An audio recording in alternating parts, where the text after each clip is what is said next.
Knows me, I'm Stephen Lynn Bells, was naturalist educator at Imes Nature Center for 20 years and retired, and I'm still going. Boom.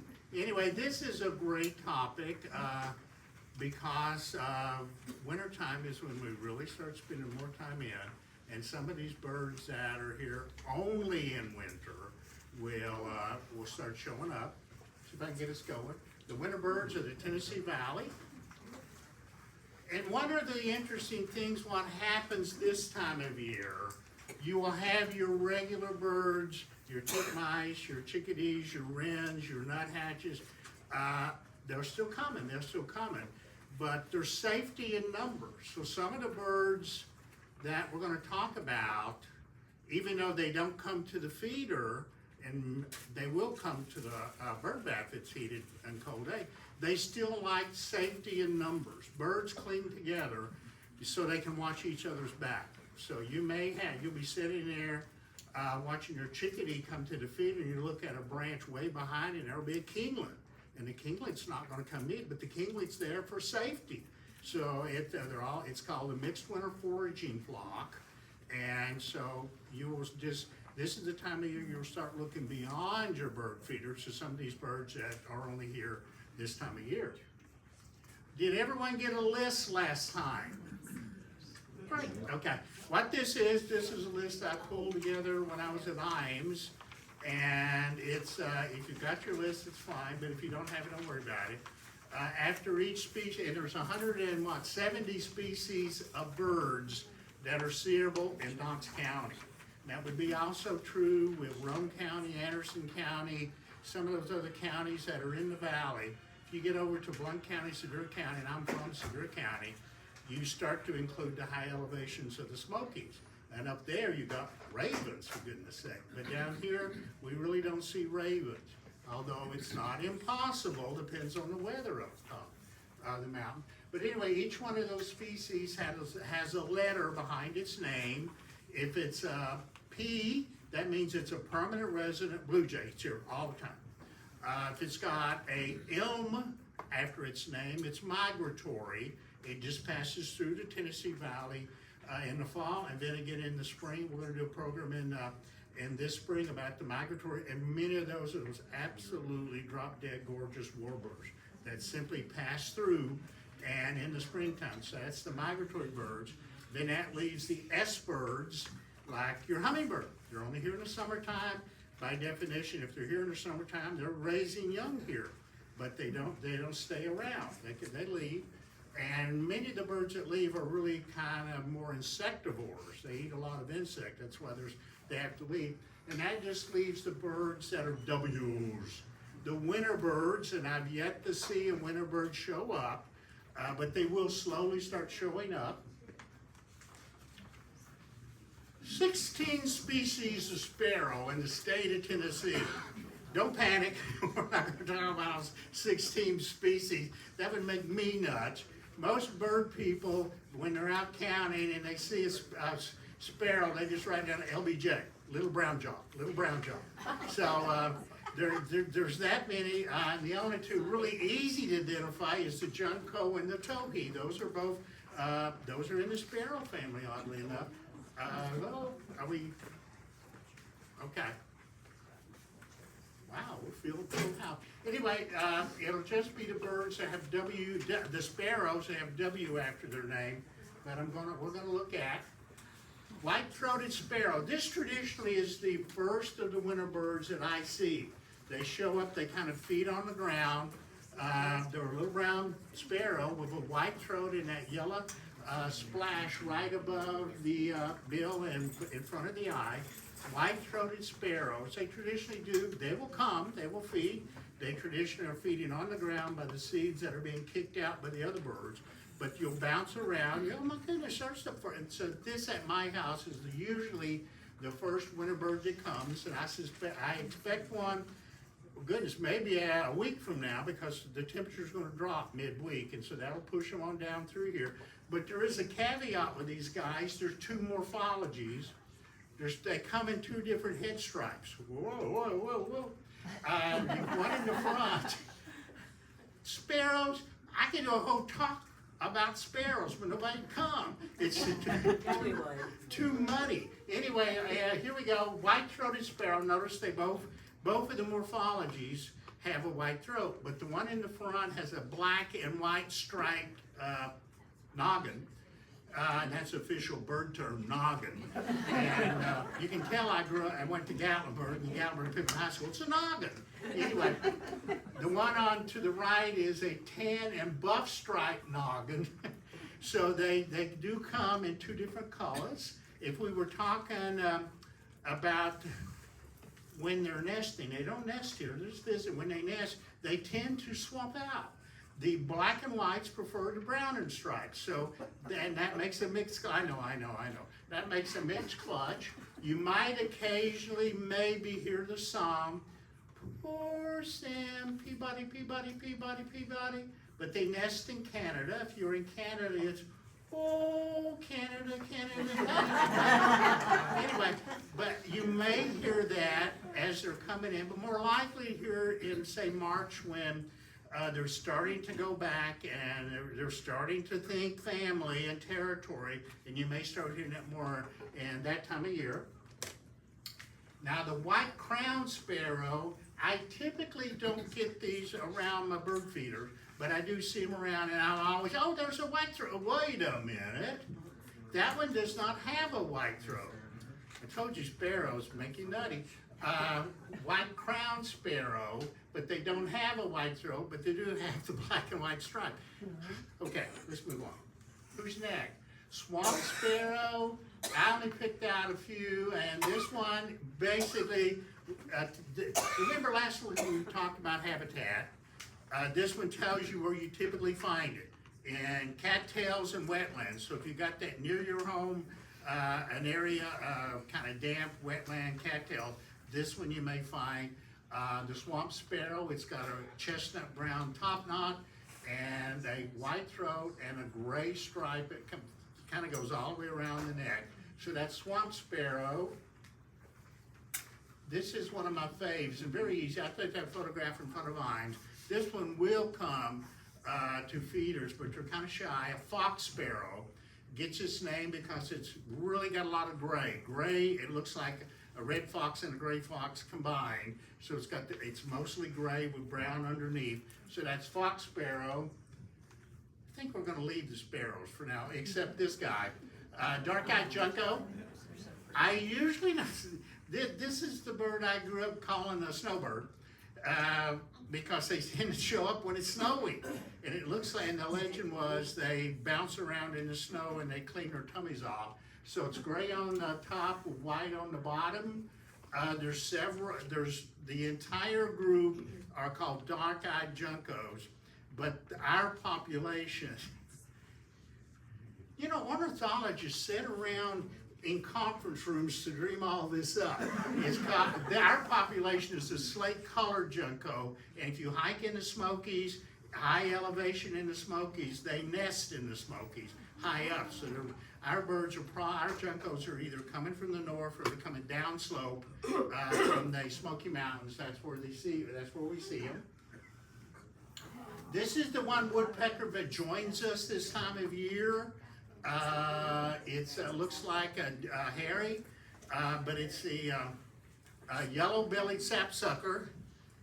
But there's a misnomer there. They don't suck sap. They didn't call me. They lick sap. A better name would have been sap licker, but they didn't call me. Or that cell phone rang and I was in the other room. Who knows? Anyway, so but a yellow-bellied sapsucker.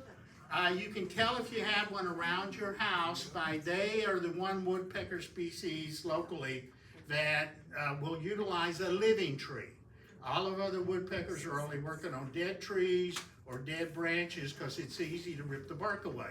But these guys will drill little sapsucker well.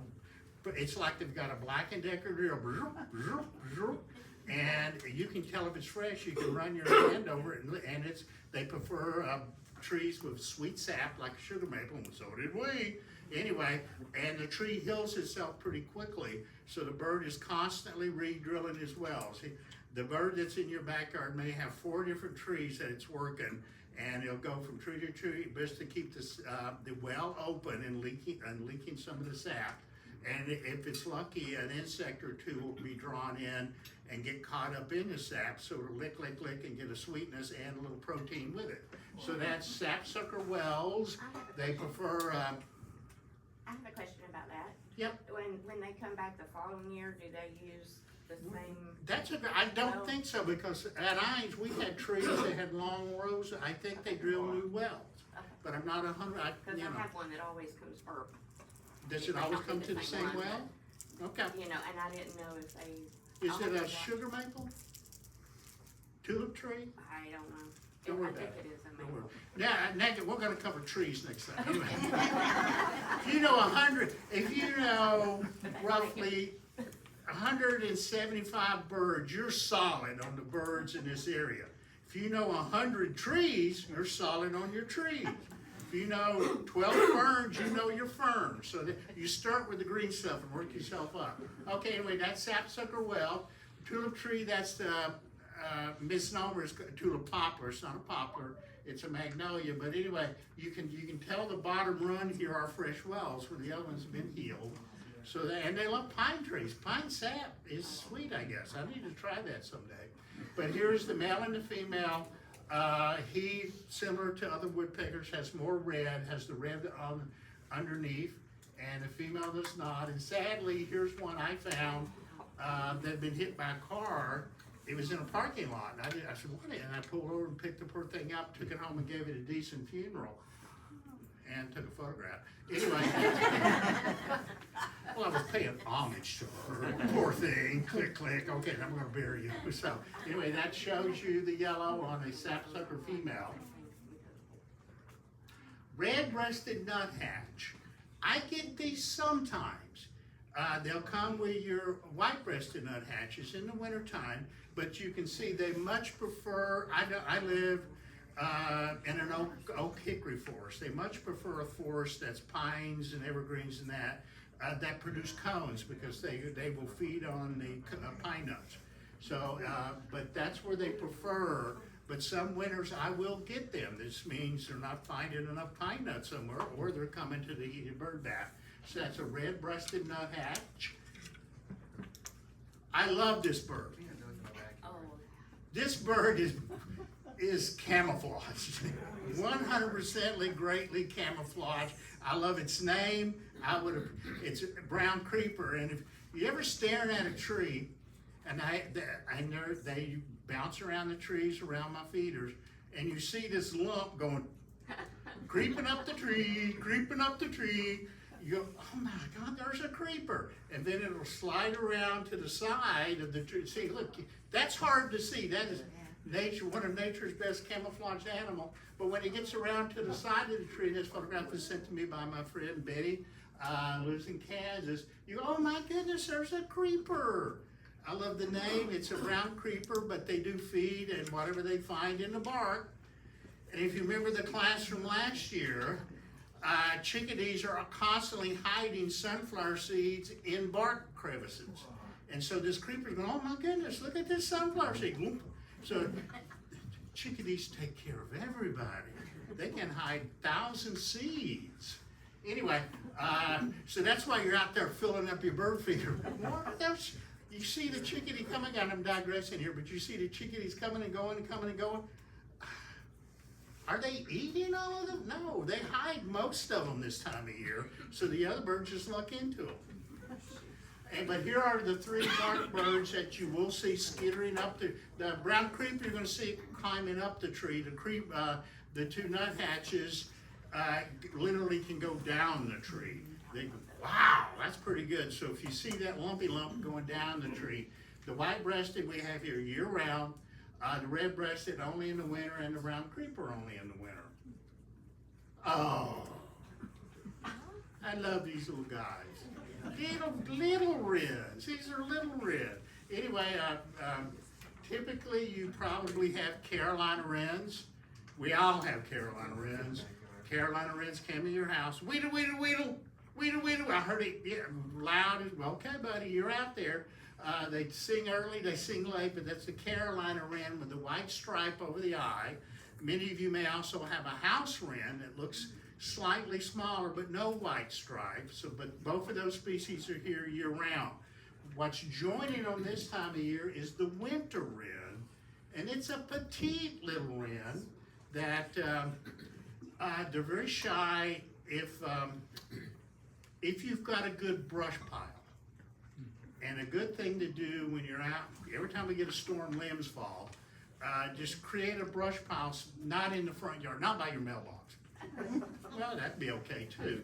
Anyway, out somewhere in the back of your property, but you just create a brush pile.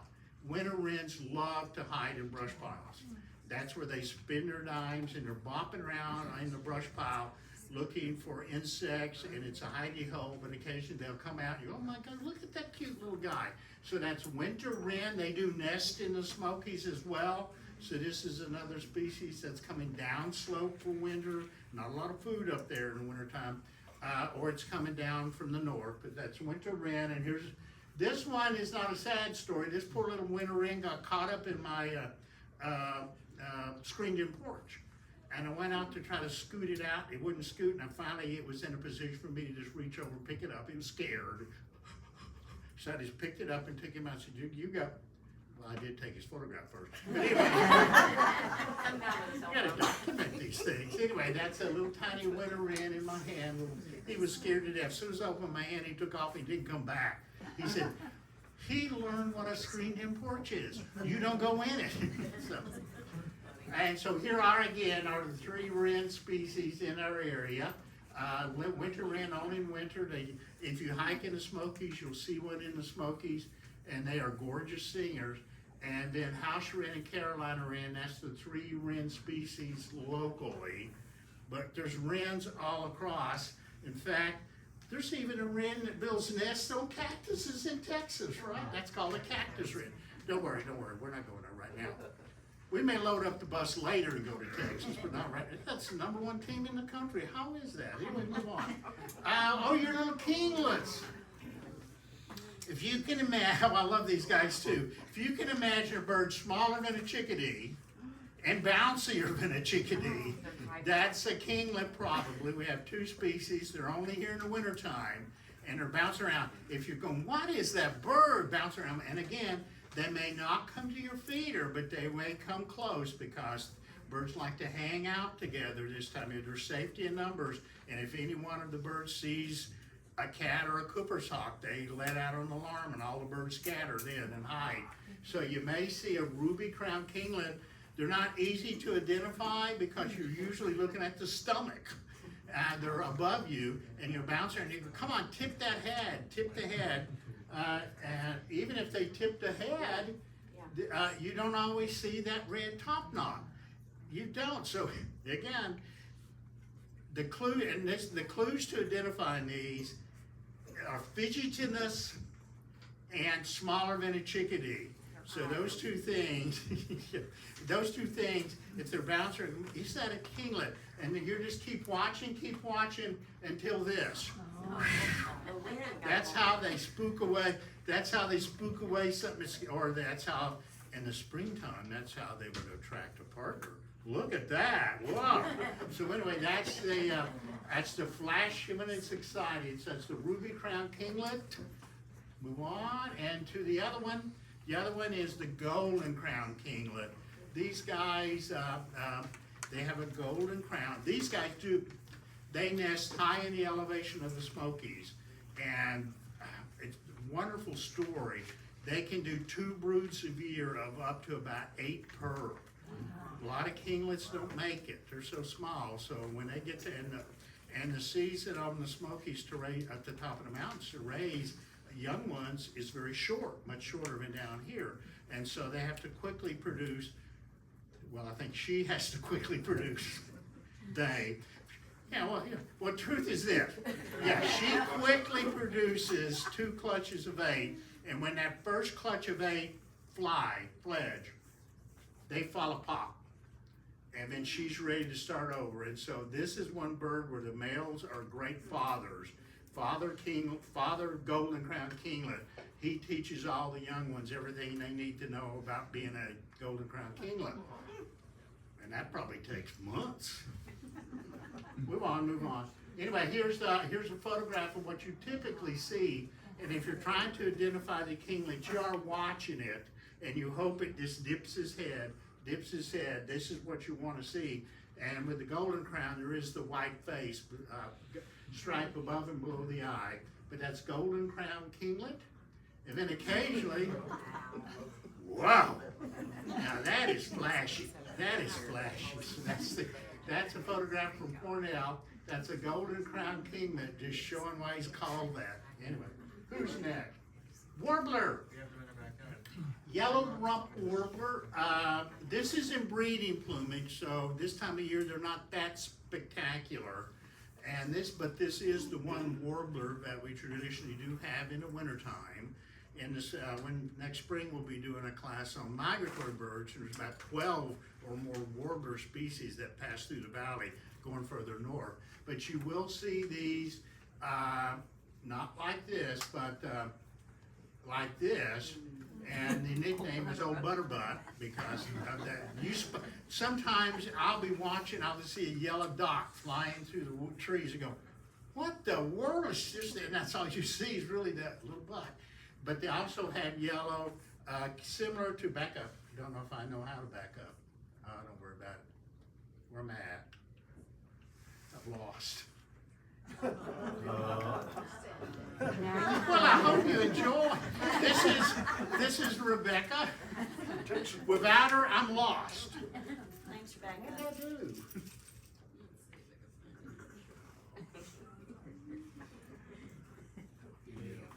I guess we're right there. Get Rebecca. There you go. Miss Rebecca? I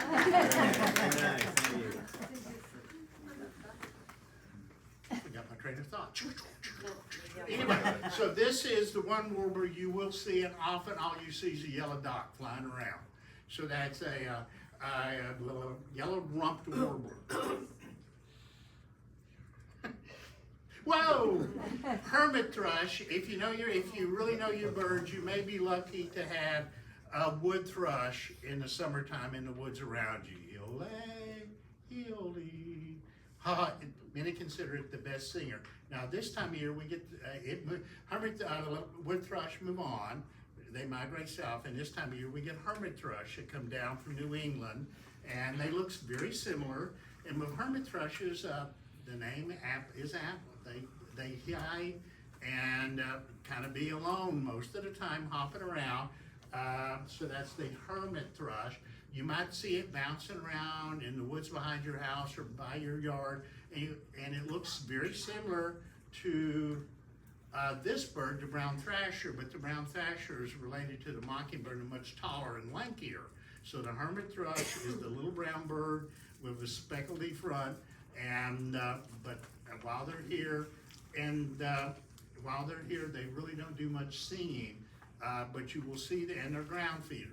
Last year I had one bouncing around my second floor deck when it was so cold, and so I just took a suet cake and laid it on the deck. I said, okay, squirrel, if you find it, you find it. Well, sure he did. But anyway, the hermit thrush started feeding off the suet cake because they're looking down. A ground feeder like a mourning dove is looking down for food. The concept of food above them just isn't there. So they're looking down. Well, the same is true. I don't want to back up. I got in trouble last time. Anyway, don't worry. Anyway, the hermit thrush will feed down, and they were looking for pecking on little seeds and things. So all I did was take a suet cake and laid it down, and they started coming every day just for that suet cake.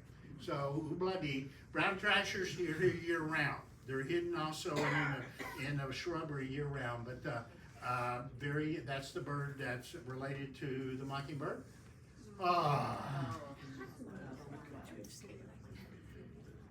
But they didn't call me about the name. Purple finch. Is that purple? No. This is purple. If they'd called me and said, Stephen Lynn, why do we need to name this? I would have called it raspberry finch. It's raspberry. It's not purple. I know I don't know why, I must not be near the phone that day, but anyway, that's purple. Anyway, I got this one photo at one point. I no longer had the feeder, it was on its last legs then, but I had a purple finch and a house finch on the same feeder. House finches are here year round. Purple finches only in the wintertime. And the color is slightly different. With the purple finch, it's raspberry, and it's almost like you took the bird and rolled it around in raspberry jam, because the color goes all over the front third of the bird. With the house finch, it looks like a cherry pie just blew up in his face. The color is frontal. But what I typically do, and when they're coming and going, and again, remember, house finches are here year round. Here's two photographs that I also took. The flanks of the house finch are brown-gray, whereas the flanks of the purple finch are pink or raspberry, one of those two things. So you may get them and they may be together. So you may have both up there like I did in that one photograph. So the purple finches, although think to yourself, raspberry finch, it's raspberry finch, but they'll come, finches are seed eaters. That's what they eat. They don't even think about it. You lay a bologna sandwich out there, they're not gonna touch it. They eat seeds. Oh, this is the bird, where we at? Where we at time-wise? Oh, we're doing great. This is an eruptive species. They don't come every year. But when they do come, they come by the gazillions. So anyway, it's called a pine siskin. As the name suggests, they feed on pine cones. And if they're finding enough food further north, they won't make it this far. It's in the group of yellow finches, but that's pine siskin. And here again, I got lucky. This is a bird feeder at Imes. I've got a wintertime American goldfinch with their much more, with winter plumage, much paler, and I got a pine siskin with it. So that was a winter, and I forget, that's probably about 8-9 years ago, that we had a lot of pine siskins bouncing around. I typically, again, if we get one pine siskin, you get a bunch of pines. They're a lot like cedar waxwings. There, you'll get one, you won't get one, you get multiple ones. So again, that was at Imes, and they were coming to one of our little Niger seed feeders. And I think that's probably another little, I just noticed, a pine siskin on the backside. But I was lucky enough to get out there and get that one photo of the pine siskin with a goldfinch to compare.